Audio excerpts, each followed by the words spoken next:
Assalamualaikum warahmatullahi wabarakatuh. Em, ini menjelaskan lanjutan dari penjelasan yang kemarin. Sekarang kita akan bicara tentang simple past tense.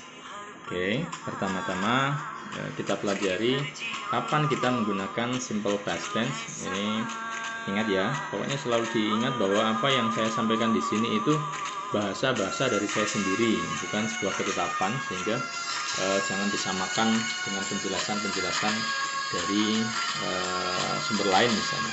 Oke, masa lalu maksudnya adalah bahwa simple past ini atau past tense itu adalah kejadian yang terjadi di masa yang telah lampau, udah selesai. Dan di sini saya tulis move on, udah move on, itu maksudnya bahwa kejadian itu terjadi di masa lalu dan sudah selesai dan tidak terlaksana lagi saat ini. Contoh misalnya, tadi pagi Umi memasak, sekarang sudah sore, otomatis ketika sekarang ditanya Umi sedang apa sekarang, Umi sedang tidak memasak, karena memasaknya sudah selesai. Memasak itu di pagi hari tadi. Sama seperti itu, bahkan ketika ada dua orang ngomong, orang yang pertama ngomong belum selesai, terus dipotong sama orang kedua itu bertanyanya, kamu bilang apa? Itu bukan what do you say, tapi what did you say. Contoh, misal orang pertama ngomong, aku mau beli buku, terus begitu selesai, hanya sepersekian detik itu orang kedua langsung menimpali, what did you say? Dia bilang seperti itu, bukan what do you say. Padahal antara ngomong mau beli buku dengan what did you say itu jaraknya mungkin kurang dari 1 detik. Itulah kenapa di sini saya gariskan bahwa ini titik present. Ketika kita bicara past adalah aktivitas yang ketika disampaikan saat ini, aktivitas itu sudah terjadi sepersekian detik yang lalu sampai ke belakang, ke masa lalu. Itu gambaran singkat kapan menggunakan past tense. Dan nanti kalau kita ketemu dengan perfect, present perfect, itu akan ada perbedaan bagaimana membedakan antara present perfect dan past tense. Salah satunya, sebelum nanti kita bahas present perfect, salah satunya adalah ketika past tense itu terjadi pada spesifik waktu dan sudah selesai. Itu. Oke, sekarang beberapa hal yang harus diperhatikan adalah di sini bahasa Inggris itu punya verb 1, verb 2, verb 3. Selain itu, dia juga punya regular and irregular. Maksudnya adalah di bahasa kita, kalau kita bicara saya makan sekarang, kemarin saya makan, besok saya makan, sama aja semua. Saya makan, kemarin saya makan, besok saya makan. Kalau misalnya dalam bahasa Inggris bisa secara gampang kita artikan, sekarang saya makan ning, kemarin saya makan net, besok saya will makan misalnya. Artinya di situ ada verb 1, verb 2, verb 3. Dan di sini untuk aturan verb 1, verb 2, verb 3 ini ada aturan pertama adalah regular, tinggal nambah d atau ed, dan yang kedua adalah irregular. Ini yang perlu dicatat. Irregular verbs itu harus dihafal oleh pembelajar bahasa Inggris jika ingin menguasai bahasa Inggris. Kenapa? Karena kalimat itu adalah ada subjek dan verbnya. Bahkan hanya sekedar subjek dan verb saja bisa jadi masih clause, dependent clause. Apalagi kalau tidak ada verbnya. Maka kalau ingin mempelajari bahasa Inggris, verb itu harus. Dan untuk tahu semua itu sebenarnya agak-agak mustahil. Maka kuasailah irregular verbs, karena sisanya kalau ketemu kata kerja yang baru ketemu, ternyata dia tidak masuk dalam hafalan irregular verbs, berarti tinggal nambah d atau ed. Ini contohnya. Regular verbs: walk, walked, walked. Irregular verbs: go, went, gone. Tidak bisa go, goed, goed. Ini yang regular: attend, attended, attended. Irregular: see, saw, seen. Ini beberapa contoh yang nanti masing-masing itu sebenarnya kalau ingin belajar itu harus menghafalkan itu.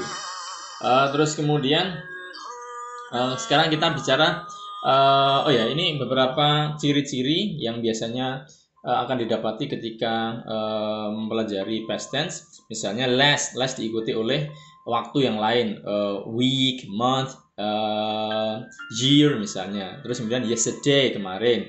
This ini maksudnya adalah ini yang sudah lampau, this morning. Karena nanti bisa muncul ambiguitas ketika misalnya mengatakan this morning, dia ngomongnya kapan misalnya. Oke, yang ini saya cetak besar itu karena ini kata bantu untuk verbal yang digunakan oleh past. Did, dan ini berlaku untuk semua subjek. Tidak ada subjek orang ketiga tunggal dan seterusnya seperti di present. Oke, simple past verbal. Ini pola sederhananya. Subjek, verb to, complement. Ingat ya, subjek ada kemarin sudah jelaskan 1, 2, 3 dan seterusnya. Terus benda, manusia, binatang dan semua hal yang termasuk kata benda termasuk juga gerund. Verb to, seperti yang saya bilang tadi ada verb 1, verb 2 itu yang harus dihafalkan.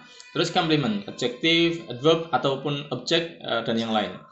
Subject, verb to, complement. Marboto, subject. Wrote, dari kata write. Marboto wrote the letter last week. Complement. Ada objek, ada adverb of time. Sekarang kita bahas. Write ini bentuk kedua dari wrote ini bentuk kedua dari write. Write, wrote, written. Nah, sekarang ketika kita sudah tahu verb 2, di sini kita lihat subject did, sudah ada did ya, seperti saya bilang di sini ya, did. Terus tambah not untuk negatif, verbnya verb infinitif atau verb 1 gampangannya. Plus complement. Artinya kalau sudah ada kata bantu, verbnya tidak lagi verb 2. Maka di sini did Marboto write, bukan did Marboto wrote. Ingat, perhatikan sekali lagi saya ulang. Did Marboto write, bukan did Marboto wrote. Karena ini sudah diambil oleh did, do, did. Maka di sini sudah jadi did Marboto write. Ini kembali ke verb 1, the letter last week. Ini sama seperti di atas. Ini subjek orang ketiga tunggal atau jamak atau siapapun tetap sama, verb 2 dan tidak ada tambahan s atau es. Sama seperti itu. Ini kebalik ya, maaf ya. Ini tadi kebalik did not. Berarti di sini Marboto didn't write, sama aja. Tadi polanya seperti itu. Ketika kita buat tanya, kata bantunya taruh di depan. Ketika kita buat negatif, kata bantunya ada di setelah subjek.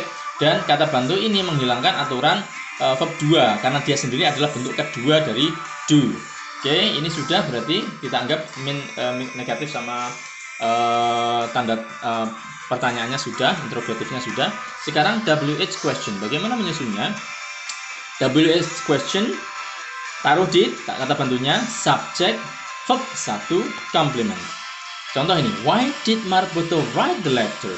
Kenapa sih Marboto kok menulis surat tersebut? Ketika sudah did, berarti kita bicara tentang aktivitas yang sudah terjadi di masa lampau. Suratnya sudah jadi dan sudah ditulis oleh Marboto. Yang ditanyakan adalah why-nya. Kenapa Marboto menulis ini? Lihat, write bukan wrote. Ini penjelasan tentang verbal. Sekarang kita move to nominal. Oke, untuk bicara tentang nominal, sini kita pertama fokuskan ke to be dulu. Sebenarnya sudah diajarkan semenjak SMP, SMA juga diulang lagi. Was, were, secara gampang ini was berarti untuk kata ganti orang pertama, orang ketiga dan tunggal.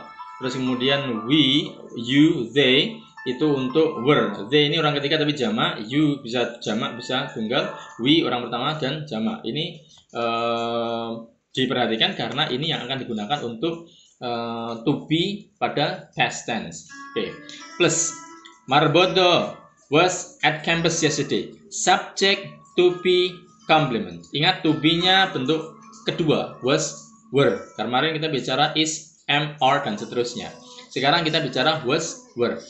Marboto, karena Marboto orang ketiga tunggal, was. Tidak Marboto were. Marboto was at campus. Negatif. Subject to be not complement. Tinggal nambah not. Marboto was not at campus. Jadi di sini yang diperhatikan itu lebih ke was, were karena ini hubungannya dengan subject verb agreement. Persetujuan antara kesepakatan antara subjeknya apa, verbnya harus apa. Kemudian pertanyaan. To be ada di depan. To be subject complement. Was Marboto at campus yesterday? Misalnya saya ganti Marboto and Susilo. Were Marboto and Susilo at campus yesterday? Karena dia mengikuti subjeknya. Oke, selanjutnya WH. WH question to be subject complement. Why was Marboto at campus yesterday? Kenapa kemarin Marboto itu di kampus? Ada apa? Jadi pertanyaannya adalah why was, karena ini lagi-lagi saya ingatkan karena ini adalah marboto orang ketiga tunggal. Kalau kita ganti why you misalnya, why were you at campus yesterday? Tidak bisa why was you at campus yesterday. Begitu untuk past tense. Setelah ini kita akan bicara future dan progresif juga perfect, dan terakhir bagaimana menggabungkannya. Oke, stay tune.